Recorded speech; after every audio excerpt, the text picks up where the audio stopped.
60 secondes expat. L'actu de la mobilité internationale. Préparé et présenté par Jeanne.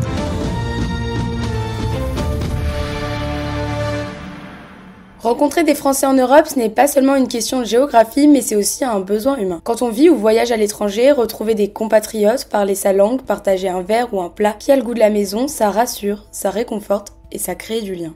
Certaines villes européennes sont devenues de véritables repères pour les Français. À Londres, plus de 200 000 vivent sur place.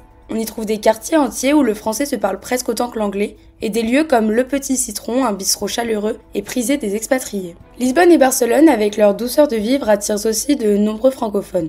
À Lisbonne, le French Art fait office de rendez-vous incontournable. À Barcelone, les Délices de France, ouverts depuis 1966, sont un repère gourmand pour les nostalgiques du terroir. À Berlin, l'ambiance est plus artistique et cosmopolite.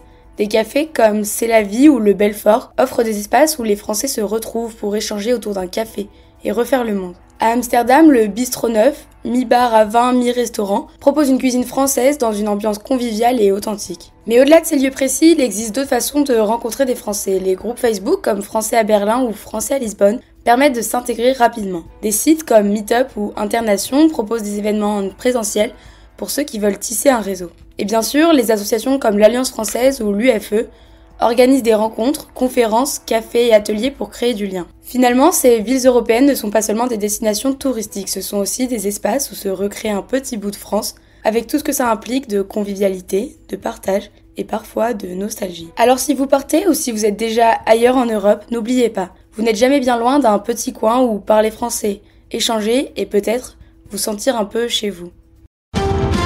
Retrouvez 60 secondes expat en podcast sur françaisdanslemonde.fr